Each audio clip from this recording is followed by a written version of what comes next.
চ্যানেলে নতুন হয়ে থাকলে চ্যানেলটা অবশ্যই সাবস্ক্রাইব করে দিও, আর পাশে থাকা বেল আইকনটা প্রেস করে দিও যাতে আমার ভিডিও সবার আগে তোমার কাছে পৌঁছে যায়।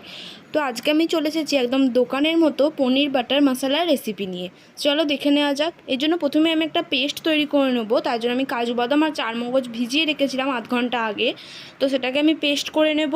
মিক্সিতে দিয়ে দিলাম 4টে মতো কাঁচা লঙ্কা আর দিয়ে দিলাম একটু আদা।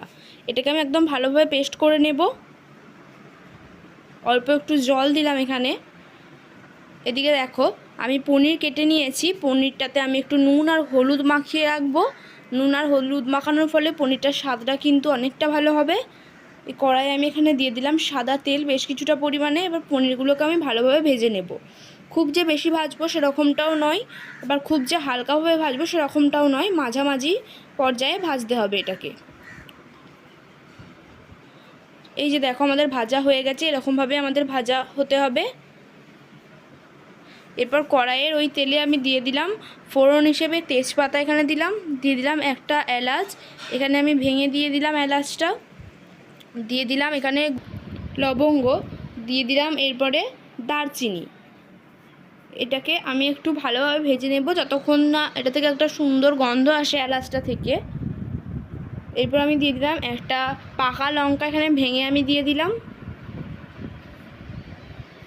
এটাকে একটু ভেজে নেব আমরা। একটু ভাজা হয়ে গেলে আমি এতে দিয়ে দেবো টমেটো বাটা। এই টমেটো বাটাটাকে আমি ভালোভাবে একটু রান্না করে নেব যাতে এর গন্ধটা একদম চলে যায়।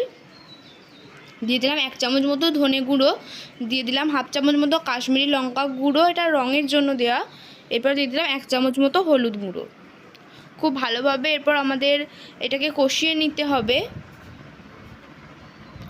এটা থেকে তেল ছেড়ে এলে আমি যে কাজু বাদাম আর চারমগজের পেস্টটা তৈরি করেছিলাম সেটা দিয়ে দেব। আর এই পেস্টটা দেওয়ার ফলে কালারটা দেখো একদম কিন্তু অন্যরকম এসে গেছে। খুব ভালোভাবে সমস্ত উপকরণগুলোকে আমাদের এখানে মিশিয়ে নিতে হবে। দিয়ে দিলাম নুন পরিমাণ মতো। এরপর আমি এখানে দিয়ে দেব 2 চামচ মতো চিনি। এটা একটু মিষ্টি মিষ্টি করব আমি, তার জন্য আমি এখানে 2 চামচ চিনি দিয়েছি। এরপর 2 থেকে 3 মিনিট পরে আমি এখানে আগে থেকে ফেটিয়ে রাখা টক দই দিয়ে দিলাম। টক দই দেওয়ার ফলে কিন্তু এটার স্বাদটা অনেকটা বেড়ে যায়। এরপর এটাকে মোটামুটি আমাদের 4 থেকে 5 মিনিট মতো ভালোভাবে কষিয়ে নিতে হবে। তারপরেই আমি যে ভেজে রেখেছিলাম পনিরগুলো সেগুলো দিয়ে দেব। তো আমাদের পনির বাটার মশলা হয়েই এসেছে দেখো একদম। এরপর শেষে নামানোর আগে আমি এখানে দিয়ে দিলাম 1 চামচ মতো বাটার। তোমরা চাইলে এখানে ঘিও দিতে পারো, কোনো অসুবিধা নেই। বাটারটা গলা পর্যন্ত আমি একটু ওয়েট করব। তো এই যে দেখো বাটারটা গলে গেছে, আমাদের পনির বাটার মশলা কিন্তু তৈরি। একবার ট্রাই করে দেখো বাড়িতে, অবশ্যই ভালো লাগবে।